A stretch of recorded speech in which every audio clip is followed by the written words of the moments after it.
So hello there, and welcome back to yet another Night of the Movies podcast. I'm Spy Knight, and in these podcasts I like talking all things movies and TV, and whatever I want, whenever I want. And in today's podcast, we finally got there. I am reviewing the 8th and final installment in the Harry Potter franchise, which is of course Harry Potter and the Deathly Hallows Part 2.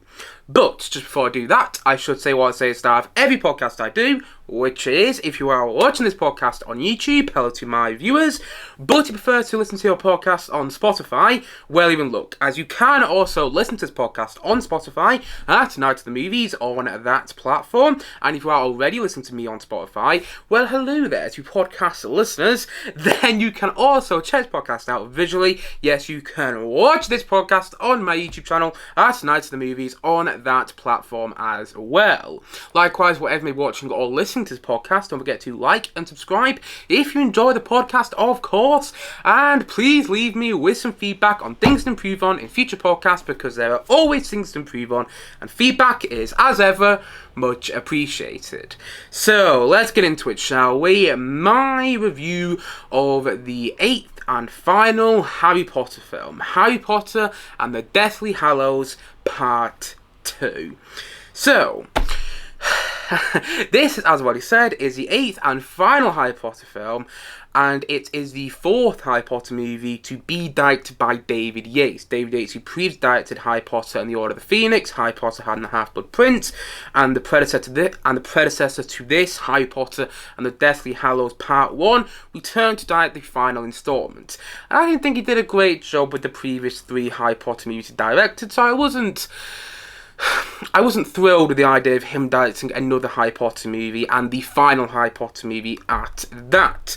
And I also wasn't that excited to watch this film because I didn't really like Deathly Hallows Part 1. I thought it was fine. I didn't hate it, and I did, like a 45-minute review of that film on this channel. I didn't hate it a lot. I didn't hate that film at all.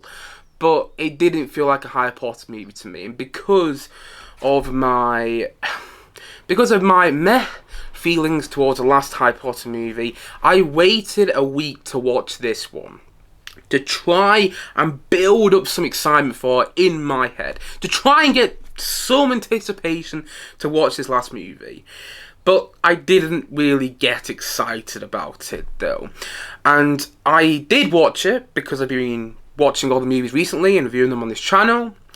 But I was not looking forward to rewatching this film for the first time in a very long while, because I haven't seen this movie since I saw it at the cinema all the way back in 2011, which is weird to say all the way back, by the way, that was all the way back, because 2011 doesn't sound like that long ago, but actually it's 13 years ago now, which is crazy.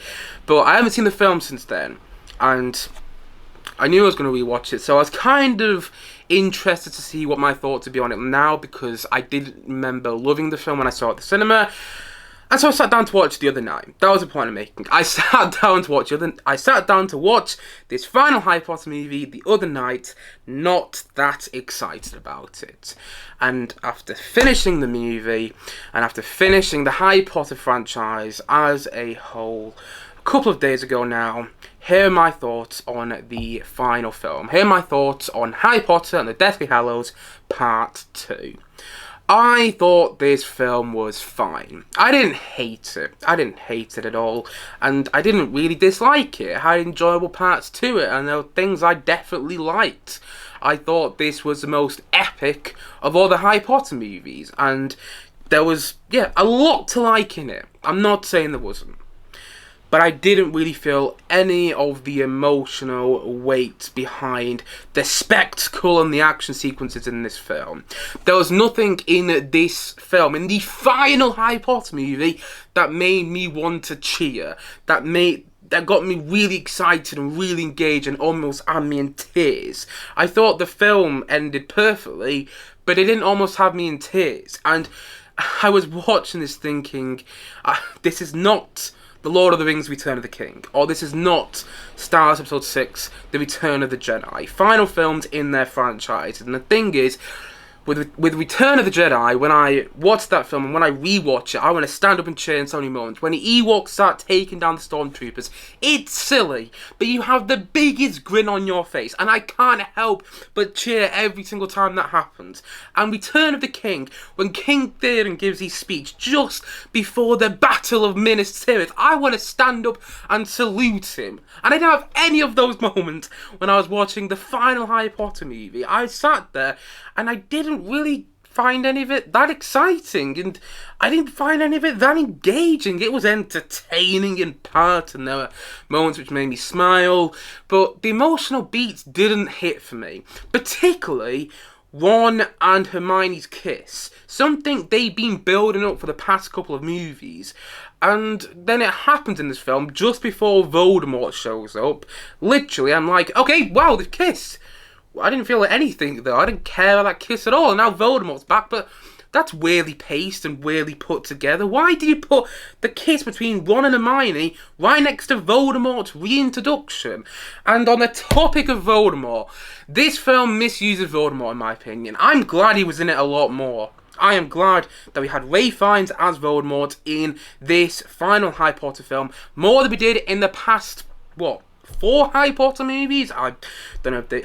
I can't remember when he came into it now, but you get the point I'm making. The past couple of Harry Potter movies, since his first appearance in Goblet of Fire, he hasn't been used that much. He's barely in Order of the Phoenix, he's not even in Half-Blood Prince, and he was barely in Deathly Hallows Part 1. And he has a bigger role in this film. You see a lot more with him, but it still felt like he was misused. It felt like David Yates and the filmmakers behind this movie were almost scared to put Ralph Fiennes as Voldemort on screen, and I'm like, this is your main villain!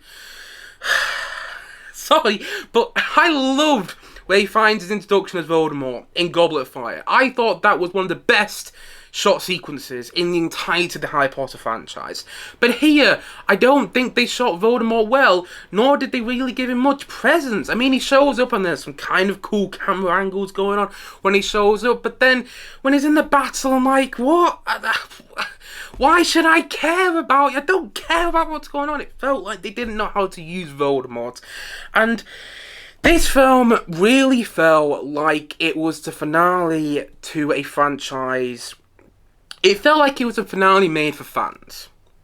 And what I mean by that is it felt like it was a film made for people who were fans of the Harry Potter book series, who were fans of the previous 7 Harry Potter movies. It did not feel like it was made for people who were, casual fans, like myself. I would consider myself just ever so slightly a casual fan of the Harry Potter film series before watching this movie, and I wasn't able to get into the story too much. It felt like it was made for people who were Harry Potter fans, and so I can completely understand if you are a Harry Potter fan and you love this movie, that's great. I don't want to take that away from you whatsoever, but from someone like me who's not really a Harry Potter fan, I mean, I've enjoyed some movies more than others. Other movies are, not liked so much. Order of the Phoenix, the less said about that film, the better. But the thing is, this movie felt like it was made for fans of the previous 7 movies, or made for the fans of the Harry Potter books. But I'm not really a fan of all 7 previous Harry Potter movies. Again, there's some I like, there's some I don't. So I'm watching this and I am really struggling to find anything in this movie that's particularly compelling, particularly investing to watch. It felt like this film assumed that you invested into all these characters, and I did get to the end of this film, and I hate to say this, and it's going to sound mean to say, but being completely honest, otherwise what's the point of me doing these reviews? I felt like this franchise hadn't been a worthwhile watch. I felt like the finale didn't stick the landing and became more of a nostalgia fan service movie. People talk about that in relation to blockbusters nowadays. Just recently, Ghostbusters Frozen Empire. Loads of people have referred to that film as nostalgia porn. Or, you know, a couple of years back, Star Wars Rise of Skywalker, people said that was just fan service to the movie. And there's plenty of other examples. Marvel films do a lot, so did some DC movies recently. A lot of superhero movies do it. They cater to their audience, and it annoys casual fans. And I can understand why some people say it about those films. I completely understand. But I think you could also lump this film in there, because this film has a lot of fan servicey moments, a lot of moments which felt like they were catering to the fans, felt like they were so like, oh, we'll go back to this location. Why? Because we did early in the franchise. Let me go back to Gringotts Palace, or Gringotts Bank, Gringotts Bank. And I like that we went back to Gringotts Bank. I can't speak. I like that we went back to Gringotts Bank. But I didn't feel it was earned. We go to the Chamber of Secrets again, and this time it's all CGI. I remember when the Chamber of Secrets was all completely built back in the Harry Potter and the Chamber of Secrets film. But here, we see it again, and it's all CGI. And I was like, okay, that's fine. Takes away from a bit of the magic, but whatever. But I didn't really understand why we had to go back to the Chamber of Secrets. We see more characters come back. We see cameos from certain famous people. Like, Jim Broadbent comes back, and he was in Half-Blood Prince. And we see Emma Thompson's wizard teacher, witch teacher, whatever. We see her character come back. We see Mary Margot's character come back. And there's a cameo from Kelly MacDonald as this ghost. But I didn't really feel like any of it was earned. None of the characters played a huge role in the film, and it did feel like fan service. It did feel like we're going to have all these characters back. Why? Because it's the final film in this franchise. Same with... and spoiler here in case you haven't seen the film, there's a scene which involves Gary Oldman as Sirius Black, David Thewlis' character, and Harry Potter's mother and father, but they're all ghosts. And that scene annoyed me, and I'll tell you why it annoyed me, because it felt like a less clever version of the Force Ghost showing up at the end of Return of the Jedi. When the Force Ghosts show up at the end of Return of the Jedi, and I'm a Star Wars fan, so, you know, I'm biased, but whatever. When the Force Ghosts show up at the end of Return of the Jedi, it's a small moment. Luke looks at them, they don't say anything. I think they wave, if I remember correctly. I haven't seen the film in a couple of years. I think they wave, and that's it. That's all you need. In this film, you get these ghosts showing up, which I think are fragments of Harry's imagination. I think they're in Harry's mind. I think that's what the point of the scene was. But they all say something to Harry, and I was like, really better if we just saw them turn up and then not say anything. Like at the end of Return of the Jedi when the Force Ghosts show up. But instead they show up and each one of them has a line to say, and I'm like, okay, this is not really working for me. And the ghosts showing up in this film did feel like a rip-off, and not a good rip-off, of the Force Ghosts showing up at the end of Return of the Jedi. That feels earned at the end of Return of the Jedi. It didn't feel earned when Gary Oldman showed back up as Sirius Black. I was like, but you died. Just leave him dead. Don't bring him back. And you bring him back in this really weird cameo that didn't totally work for me. And you see Harry's mother and father, but I'm not really sure why you needed to see them. And David Thewlis' character just died a couple of minutes ago. I didn't really need to see him as a ghost. I'm not sure why those characters were there in the scene. In the scene with the ghosts, yeah. I said to the person I was watching this with, oh, I wonder where they got that idea from when all the ghosts show up. I wonder where they got that idea from. And I sound like I'm complaining a lot about this film, and I do have some more big problems with it. Like, Kelly MacDonald shows up in a cameo as his ghost. I think Kelly MacDonald is a wonderful actress from what I've seen her in. She was great in Trainspotting. I did not understand what she was going for with her performance in this film. Did not get that at all. Her performance felt completely off-key. Not sure if we needed a Dumbledore cameo either, but again, it's because it's the final film, and a lot of it just felt like spectacle for the sake of spectacle. There was no emotional weight behind so much of the action sequences in this film. Trolls show up at one point. I'm like, where the hell have trolls been in this franchise? That felt like they were trying to copy the Lord of the Rings films when trolls show up towards the end of the final battle. It's like, really? Do we need to have trolls in the battle of this film? Because they haven't been introduced in the previous 7 Harry Potter movies, and the battle wasn't badly done, but again, there was no emotional weight behind any of it. The battle sequences in Lord of the Rings, or even in the Hobbit movies for that matter, in the 3rd Hobbit film, have emotional weight behind them.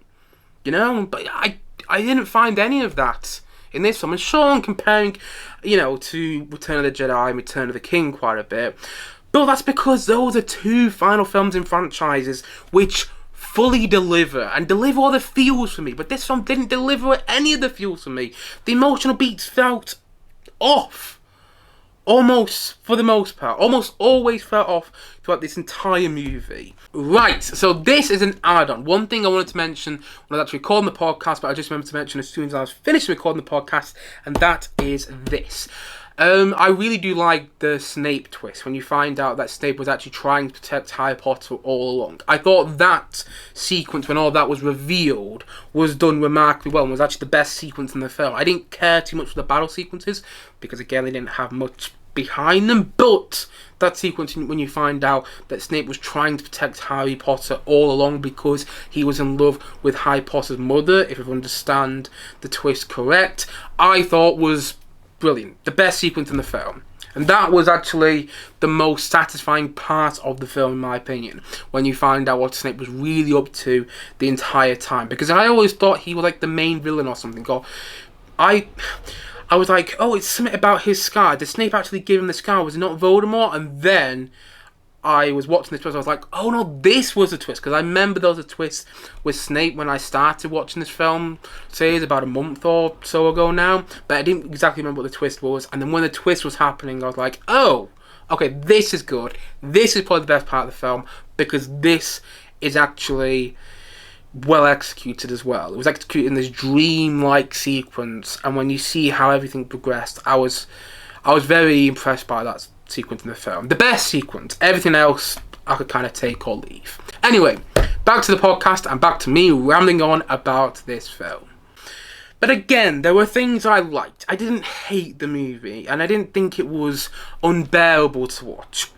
A lot of the spectacle is actually well done, and I think this is probably David Yates' best directed Harry Potter movie. I think you can tell he's more confident here, directing the final installment. I also liked that you got to see Hogwarts back, because Hogwarts wasn't even included, like the location of Hogwarts wasn't even included in Deathly Hallows Part 1, and that's one of the reasons I felt that film didn't really feel like a Harry Potter movie. Whilst this film did feel like a Harry Potter film, I will give this film that. It did feel like the conclusion to the Harry Potter franchise, and I liked that they brought Hogwarts back, and that's where they had the big battle. Because, you know, that was a perfect location for the big battle to happen. I wish I was more excited when I saw Hogwarts back, but I was glad to see Hogwarts back for the final film, because it did make the final film in this franchise feel more like a Harry Potter movie. The battle sequences weren't badly done. I liked how certain characters had their moment. Neville has his moment when he kills the snake with the sword of Gryffindor. Again, well done. The musical score by Alexander Desplat sounds like it's, you know, mirroring John Williams' score to the first couple of Harry Potter movies, and I really liked that. A lot of the dueling sequences were visually quite good to watch, like the scene where Harry and Voldemort face off against each other with their wands is visually quite a well done scene. You know, I like the swashbuckling adventure at the start of the film where you see Harry, Ron and Hermione with this goblin character played by Warwick Davis, and I love that Warwick Davis had a big role in this film, by the way. I'm such a huge fan of Warwick Davis. I got to meet him at Star Celebration. I got a photo of him back there actually. Should I get it? You know what, I'm going to get it. Why not? Here's who I'm talking about. If you can't tell, if you're watching this on YouTube, I've got a picture of me and my brother with Warwick Davis at Star Celebration. Warwick Davis has been in loads of movies probably haven't even realised he was in. Like, he was the Ewok, the main Ewok in Return of the Jedi. He was in Willow, although you probably knew he was in that because he actually plays Willow in that film. He's been in loads of stuff, and he plays many characters in these movies. He doesn't just play the Goblin I'm talking about. He also plays one of the professors at Hogwarts. And I liked that Warwick Davis had a bigger role in this film, because I love seeing Warwick Davis in anything. And I like the sort of swashbuckling adventure that we see at the start of the film where they escape Gringotts. I thought that was enjoyable. It didn't really work for me, but it was entertaining and I liked what they were going for. I like seeing cameos from John Hurt as well. I like that John Hurt had more of a role in this film than they did in the last movie, and I like that they brought John Hurt back for the final film. And, you know, there were parts of the film which were well shot. I liked seeing characters come back, because I like those characters. Like, I like seeing the Weasley family come back, and I mean, I'm struggling. I'm gonna be honest. I'm struggling to come up with many big positives. As I've already mentioned, I did like the ending. I did like the ending quite a lot. And when you see 19 years later, Harry and what's her name, Ginny's kids are getting the train at platform 9 3/4, and Ron and Hermione are there too, and now they are adults seeing their children going off to Hogwarts, and you learn that, you know, Harry's son is called Albus Severus Potter, which I think was that was a perfect addition to the end of the film, and I liked the way this film ended. I thought it was the best end to this franchise. But it didn't make me feel that emotional. I was watching it and going, oh, so this is how they're ending it. You know, it's fine. It's fine. It's absolutely fine. It's a fitting end. But why am I not feeling more emotional? And I think it's down to this. The Harry Potter franchise wasn't for me in the end. And that's totally okay. Not to say I haven't liked certain movies here and there. I enjoyed Chamber of Secrets quite a lot. I enjoyed Prisoner of Azkaban. I enjoyed Goblet of Fire. And I thought Half-Blood Prince was okay. But ultimately, as a franchise, this film wasn't really... No, not this film, sorry. As a franchise, this film series wasn't really for me. And that's okay, as I've already said. Because guess what? It's all subjective. And... one of my favourite franchises, in fact, my favourite franchise of all time, is the Star Wars franchise. Just look behind me. The Star Wars franchise has made up so much of my life, and yet I've met people, and there are people close to me, who don't like the movies, who don't get them. I don't understand that, but that's okay. The Indiana Jones franchise is a huge part of my life as well. I remember watching Temple of Doom, the second Indiana Jones movie, for the first time, and being absolutely blown away by it.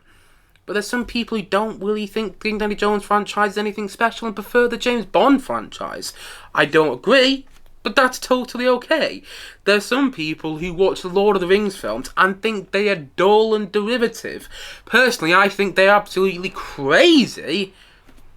But it's all subjective. And I can understand why some people, some Harry Potter fans, what they call Potterheads, would be watching or listening to my reviews of the Harry Potter films and going, you're crazy, your takes on these films are just completely and utterly off. And that's okay, because it's all subjective. The Harry Potter franchise wasn't for me, and I have some big problems with these films. I do not think David Yates should have directed the last two Harry Potter movies. I think if you had someone else, say a Steven Spielberg, I know he was offered a Harry Potter movie, by the way, and he didn't want to direct it, but still, if you had Spielberg to direct the last two Harry Potter movies, God knows how better they could have been. But not even a Spielberg, just someone else, a better director, these films could have been so much better and had just so much more engaging to watch.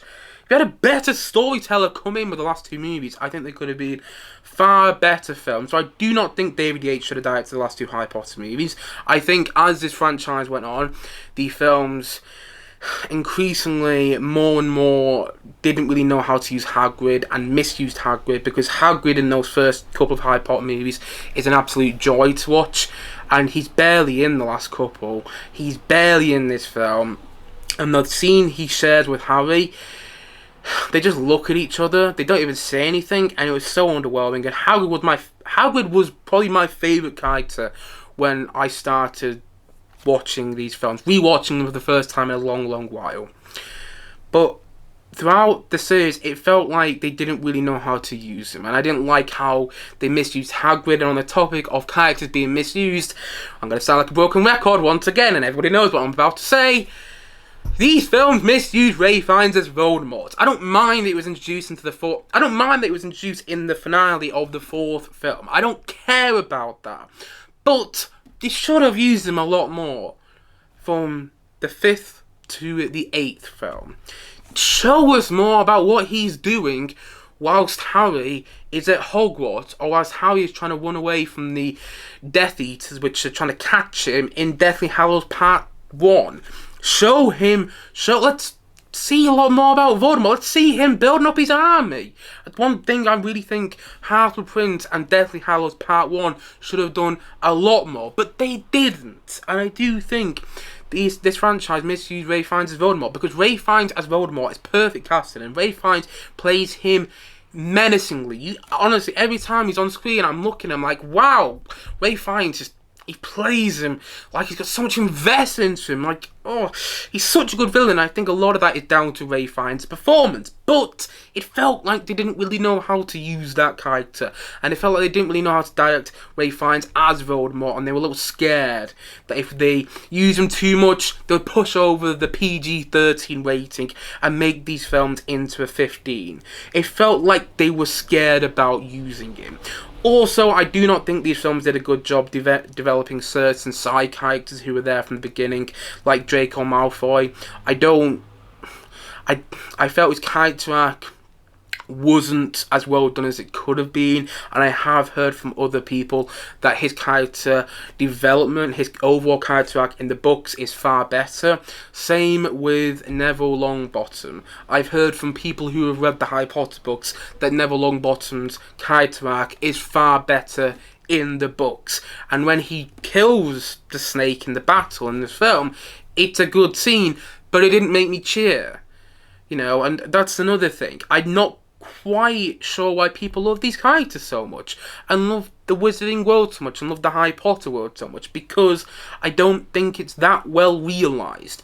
Unlike Middle Earth with the Lord of the Rings films and the Hobbit movies, unlike the Star Wars world, which is ever expanding, unlike those movies unlike those franchises where the world feels more realised and feels more tangible, I didn't feel the world of Harry Potter was that well realised in this franchise. I'm not sure where Hogwarts was. I think you get told in one film it's in Scotland.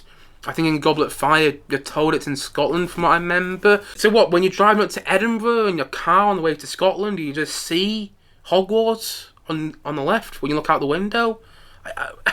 I don't understand how the Wizarding World works in comparison to the real world. And I've seen all 8 Harry Potter movies, plus the 3 Fantastic Beasts films, which are adjacent to this franchise, which are part of this Wizarding World, and I still really don't quite understand how the Wizarding World works, and that's another reason this franchise didn't really work for me. And nothing in any of these films, unlike the Star Wars franchise and unlike the Lord of the Rings films and the Middle Earth saga as a whole, you know, including the Hobbit movies, made me think, oh, wow, I haven't seen that done like that before. Like, nothing in these films felt too innovative, and I like that in my favourite franchises.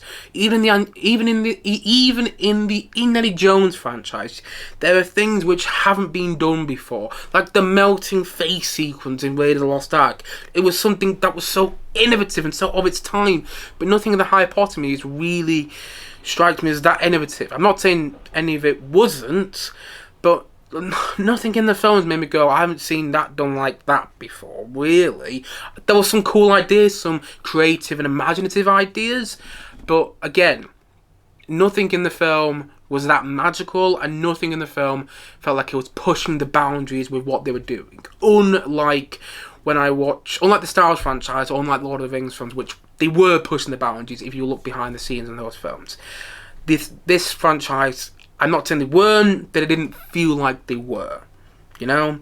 And that was another reason that's another reason I prefer other franchises over this one. And I think the biggest misstep that this franchise took overall, and if you've seen my reviews, if you've listened or watched my reviews of the Harry Potter movies, you know what I'm about to say. The biggest misstep of this franchise, and I'm still salty about it, is that they let John Williams go after he composed a perfect, and I mean perfect, score to Harry Potter and the Prisoner of Azkaban. He did not come back to compose the musical score for the 4th Harry Potter movie. And I'm fine if he didn't come back to the 4th one or even the 5th one, but they should have got John Williams back to do music for the last 2 Harry Potter films. Now, David Yates has said that he wanted to get John Williams back to compose the music for the last Harry Potter movie, but the schedules didn't meet up because John Williams was also composing the music to the likes of Warhorse, The Adventures of Tintin, and I think he was doing Lincoln around the same time as well, so he was doing quite a bit of other musical scores, but I would have liked them to, you know, push back the films and bring John Williams back anyway, because I felt it was such a misstep to change composers, because if John Williams composed the music for the last two movies, I'm not saying they would have been loads better, but they would have been better in my opinion, because they would have had some magic and some excitement with what's going on. You know, I think that's one of the reasons I enjoyed Chamber of Secrets so much, and that's one of the reasons I felt that Philosopher's Stone was at least okay, was at least an entertaining watch, because of the John Williams musical score. But when you don't have John Williams composing the musical score to your films anymore, you lose something, and you lose something that I think is so vital. You know, imagine Howard Shore not doing the music to the third Lord of the Rings film. Imagine how different that film would be. People would say it was not nearly as good because it didn't have that touch in the musical score, that touch that makes these films so much more endearing. And I think that was a problem that I never really went into loads, although I'm pretty sure I did go into it quite a bit in my view of either Half-Blood Prince or Order of the Phoenix, but it's a problem that I never really touched on in too much detail, that these films lost something. I think they lost a huge endearing quality when they let John Williams go, because John Williams tells a story with his musical scores. He tells a story. You can listen to the musical scores outside of the movies, and they are telling their own story. You know, for the longest time, I hadn't rewatched these Harry Potter films, but I would still listen to the John Williams scores almost every single day. I still listen to them now because I don't need to watch the films in order to understand the music. Whereas it feels like with the other composers who composed the music for Goblet of Fire, Order of the Phoenix, Half-Blood Prince, and the Deathly Hallows movies, it felt like they didn't really understand that these musical scores need to tell a story, and they didn't have that John Williams touch. I think Alexander Desplat, who did the music to this film, Deathly Hallows Part 2 and Deathly Hallows Part 1, understood the assignment the most, but still didn't quite get it. The biggest misstep was letting John Williams go, because then at least there would have been some... If John Williams composed music to all eight Harry Potter movies, which I know is a pipe dream, but if he did, God knows how... Well, yeah, God knows how better these movies would have been. I bet they would have been more endearing, and I bet more people would have loved these films. I can almost bet you, because I think Howard Shore did a lot of heavy lifting with the musical scores to all three Hobbit movies, and that's one of the reasons I think those films, I still love those movies, you know? And I think John Williams could have done even more heavy lifting if he composed the music to all eight Harry Potter movies, but he didn't. And that, for me, was the biggest problem. You let the person go who perfectly encapsulated the feel of these films. There's a reason that the main themes of the Harry Potter movies, da da da da da da da boom ba-dum boom boom boom. There's a reason that theme is so well known. You can hear that theme and instantly you think Harry Potter. If I listen to any piece of music from the Harry Potter movies from the fourth one onwards, I'm not sure if I would know it from the Harry Potter films. And so, you know, I do really think the biggest misstep, the biggest thing that this franchise did wrong was let John Williams go.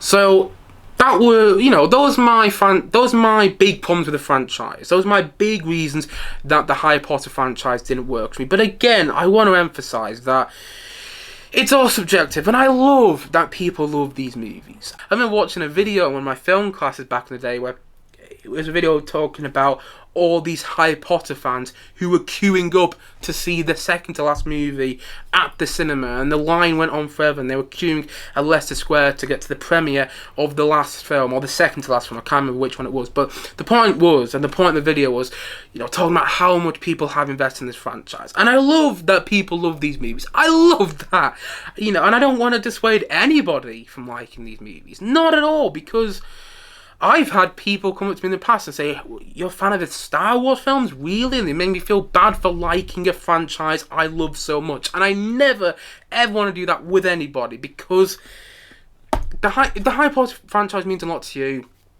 That is great. Ignore what Miri Margot has had a role in these movies. Ignore what she said recently when she said something like, you know, adult fans of the Harry Potter franchise need to grow up. Ignore that, because I'm in agreement with Daniel Radcliffe. Daniel Radcliffe, who played Harry Potter in all 8 movies, who said that, you know, there were worse things to be obsessed with. And it's the truth. There are worse things to be obsessed with. So I don't get the Harry Potter love myself. I've seen all 8 movies and I don't get it. But that's totally fine. People don't understand my love of Star Wars. And I remember the first time I watched The Phantom Menace, and I could not believe what I was seeing. People don't understand my love of the Indiana Jones franchise. Remember the first time I watched Temple of Doom, couldn't believe what I was seeing. People don't understand my love of the Lord of the Rings films. Well, to them, I'd say watch it in a cinema. And if you still don't love it, that's totally fine as well. It's all subjective, and yeah. These films aren't for me, and these films didn't stick the landing. I did not think Deathly Hallows Part 2 was a particularly satisfying watch. But I'm okay with all that, you know? And one of the other reasons I didn't think this was a particularly satisfying watch was because that's the thing, you didn't see characters' deaths on screen. You didn't see certain characters die on screen, which I think would have made it more satisfying. You know, one of my big problems with Deathly Hallows Part 1 is Mad-Eye Moody dies in that film, but he dies off screen. You find out from one of the supporting characters after this chase sequence through the air at the start of the film that Mad-Eye Moody has died. And you find out in this movie that all these characters are dying, and you see the after effects of it a little bit, but you don't really feel any of it. Like, one of the Weasley twins died in this film, but I didn't feel that emotional because I didn't feel like he was given a satisfying end. And there's one scene which feels rushed in the film, which really shows the pain and the suffering that the people in Hogwarts are going through whilst Voldemort's army is trying to take Hogwarts down and trying to kill Harry Potter. But the scene where you see all the pain and suffering felt rushed. You know, so much of this film just didn't hit those emotional beats. It didn't hit those emotional beats. And I really wish I loved this movie. I really do. But I couldn't help but feel underwhelmed by it. There's nothing in this film that made me cheer. There's nothing in this film that made me almost tear up. And yet every single time I watch Return of the Jedi, Return of the King, I almost want to cry. I want to cheer in so many moments. And none of it really hit the mark for me. It's not awful. Not awful at all. And it's not bad either. I just felt it was fine again. And I did get to the end of Deathly Hallows Part 2 and feel that this franchise wasn't a worthwhile watch. I will probably, if I ever rewatch the Harry Potter movies, it won't be for a long while. I might rewatch certain Harry Potter movies over the next couple of months to years. Like, I might rewatch Prison of Azkaban soon and see if my opinion on that's changed. I might rewatch Chamber of Secrets in the next couple of months. I might rewatch Goblet of Fire, and I might rewatch Half-Blood Prince over time. But I'm probably not going to, at least for a long while, rewatch all 8 Harry Potter films, because I don't feel the franchise is particularly satisfying. I don't think it's catered to people who haven't read the books. I don't think certain side characters in the franchise since the beginning are well developed. I don't think the first film did a great job at immersing you and making you love the Wizarding World. I don't think all 8 films overall did a good job of explaining the world, explaining the Wizarding World. I don't think any of the characters are particularly brilliant, if I'm being completely honest. And I do feel that certain actors were wasted over time. And I think the biggest misstep was letting John Williams go as a composer. That was a reason.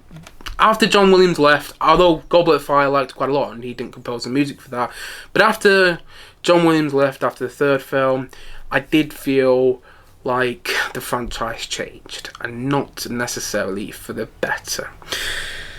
And Deathly Hallows Part 2 was not a great film in my opinion, but that's just me. And so, all in all, as I haven't already said actually, all in all, I'm going to say that Deathly Hallows Part 2 is a 5.5 out of 10.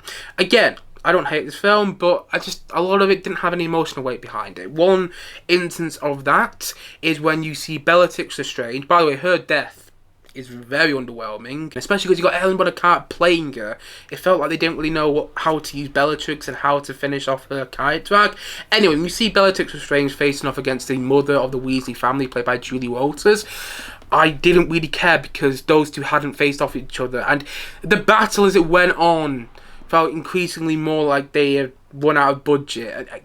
There's so many moments, like the bond between the main three characters didn't really gel with me in this film either.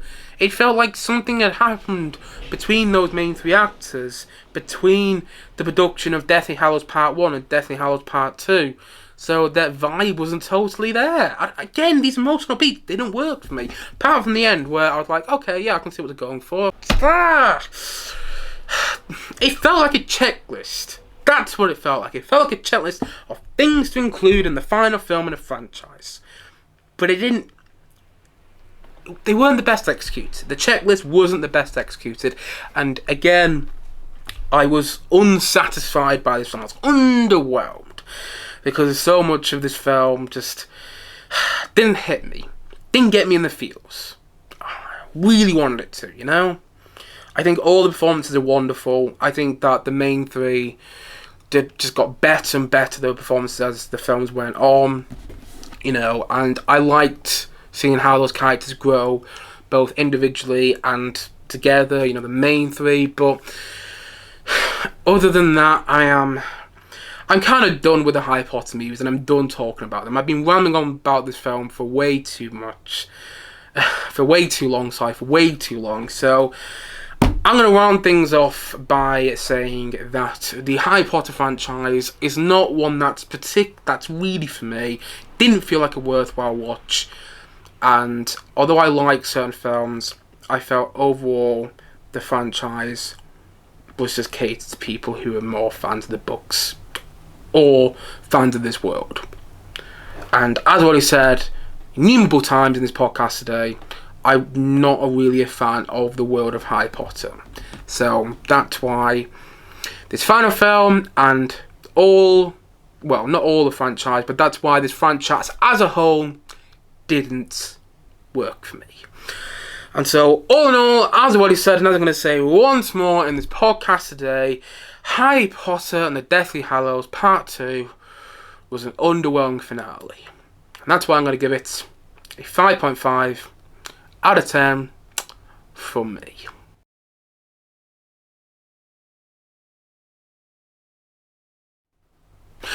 Anyway guys, that's it for the podcast for today and for all my Harry Potter film reviews. If you have seen Harry Potter and the Deathly Hallows Part 2, please let me know your thoughts on it in the comment section below. Maybe you think it's the best Harry Potter movie. It has something like an 8.1 rating, 8.1 out of 10 on IMDb. And if you know how IMDb works, that's saying something. So maybe you think this is the best Harry Potter movie, or maybe you think it's the worst. Whatever your thoughts are on Harry Potter and the Deathly Hallows Part 2, please let me know in the comment section below, and please let me know your thoughts on the Harry Potter franchise as a whole. If you love it, that's great. Again, I don't want to take anything away from you. And please let me know why you love it in the comment section below and what you thought of my takes. Maybe you thought my takes were horribly off, or maybe you thought my reviews and my thoughts on these movies were actually on point. Whatever you think of my thoughts on the Harry Potter franchise and the Harry Potter franchise overall, please let me know in the comment section below. And as always, thank you for watching or listening to this podcast. And if you haven't yet, please do click down below and like and subscribe on this podcast. And look forward to many more podcasts coming very, very soon on this channel. As I already said, thank you so much for watching or listening to this podcast. And well, I suppose is it. So I will see you guys again soon. Oh, and happy Easter. Happy Easter. I almost forgot to say that because I think it's going out on either Easter Sunday or Easter Monday. So happy Easter, everybody. I'll see you guys again soon. But bye for now. Bye.